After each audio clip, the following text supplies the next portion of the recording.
Oh, there's one. Got him. Oh yeah. Well, how's it going, everybody, and welcome back. Oh my gosh. My name is Tyler Anderson, and I'm gonna make it my goal on this channel to help you guys learn more about flipping a jig in grass so you can catch fish like that. This is an incredibly fun topic to cover, and of course, y'all are gonna see plenty of fish catches today. So let's sit down and talk about it.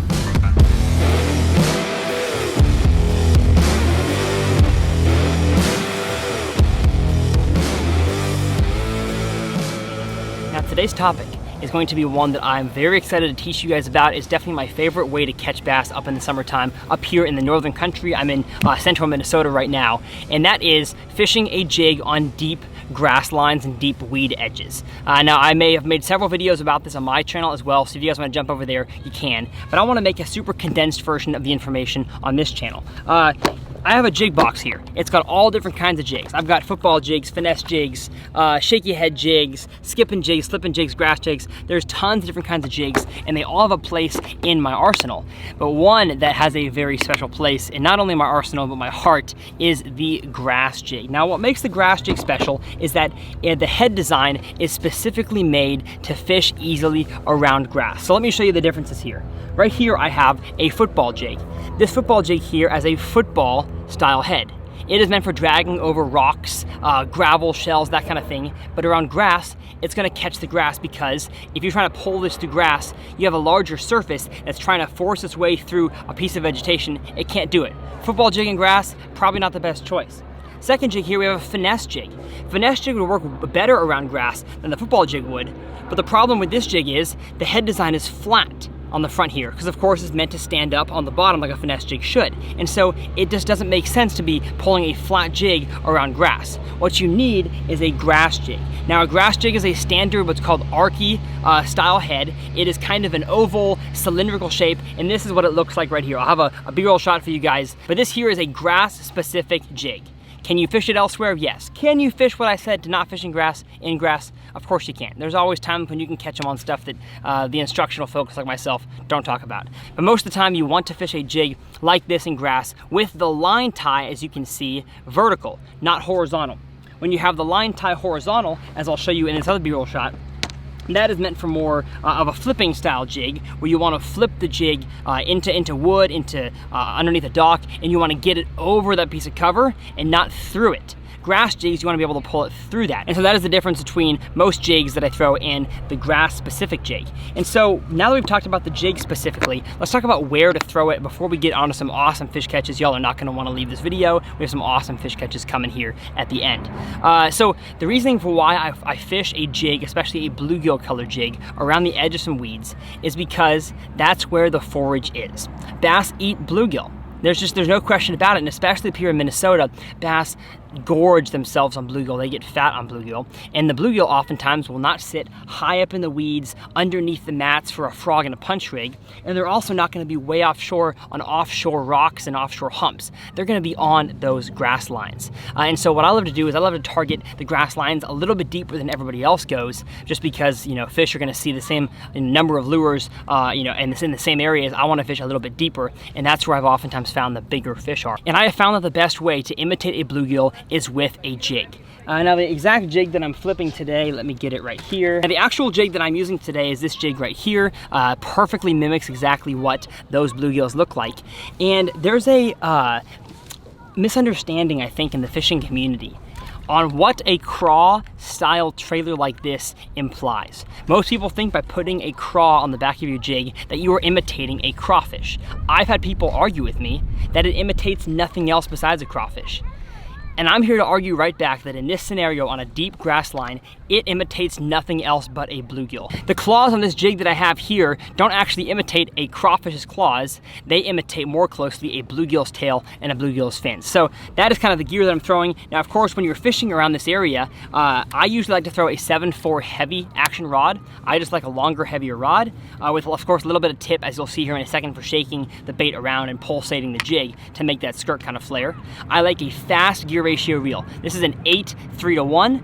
I use 20-pound fluorocarbon in clear water. If it's dirty water, you can get away with 40, 50-pound braid. Your gear in this technique is very, very important, and if you're throwing too weak of a rod, too weak of line, a slow reel, you're not gonna get the majority of the fish in the boat. So I'm not saying you gotta go out there and buy a whole new combo, but at least invest in some good line. That way when you're fishing this deep grass, you can take up the slack very quickly with your hook set, and of course if a fish is running at you quick, as they tend to do out here in these bluegill schools, you can of course take up that line quickly with your fast gear ratio reel. So let's hop up on the front deck and show you guys exactly what I'm doing on these deep weed edges with the way that I'm working and retrieving my lure. It's definitely something that I didn't learn right away, and I think as soon as I learned the proper way to work my jig in and out of this grass, the more fish I started to catch. So let's hop up there.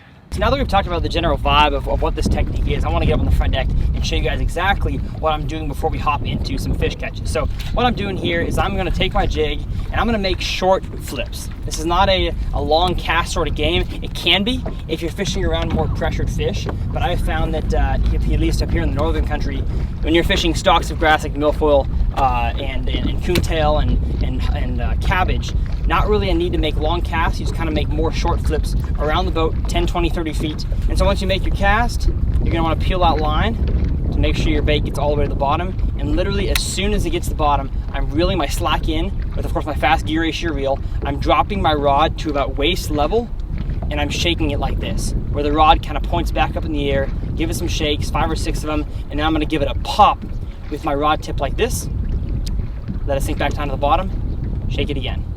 And of course, once you give it 5, 6 shakes, 5, 6 pops and shake cycles, I'm gonna reel back in, make another cast, strip out line, and let it sink. And it is a game of efficiency. You wanna make more flips than the guy next to you, more efficient presentations, and you're gonna end up catching more fish. So it's a pretty easy strategy in my opinion. I just think a lot of people waste time by reeling in slowly, not using the right gear ratio reel, not using the right rod length, right line size. There's a lot of mistakes I think people make with this technique.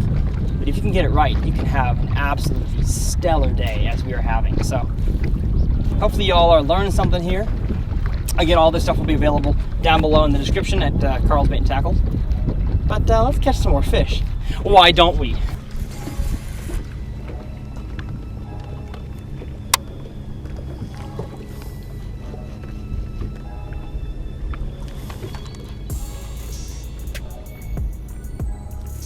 There's one. Gosh, got him. Yes, that's a nice one. As soon as I got into some deeper water. Oh yeah, that's awesome. That is awesome. Get up in here. Oh, look at how fat he is. Look at the chungus of this guy. Oh my gosh. Sorry for the airplane noise. That thing is just an absolute tub. Look at that thing, that's crazy. I gotta get a selfie of that. Where's my phone? This thing's a chungus. All right, jig in the top of the mouth. And like I've been talking about, you wanna get to those deeper fish, as that's where the big ones are gonna be. And obviously that one's been feeding up. Yes. Oh yeah, stay down. Another nice one, out deep. Bring it in, heck yeah. All right, so look at how they eat the jig. Look at that, just top of the mouth every time. As long as you give them a good hook set, folks, jig fish do not come off. Especially ones that are hungrily eating bluegill. Oh yeah. Oh yeah, let's go.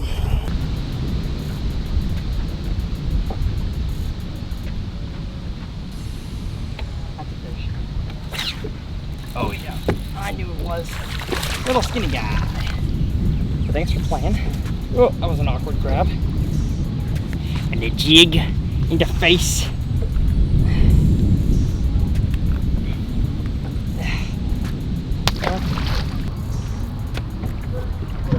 Oh, there's one. Oh, come on, catch up to him. There we go. Gee, that is why the high speed, oh, hello. High speed gear ratio is important. Please stop it. Gonna flap your way out? No, you're not. Okay. That is why the high speed gear ratio is very important, because even though that fish is not big, it took me for an absolute run. And without the high speed gear ratio, I would not have been able to catch up to that fish and catch it. So, pretty cool.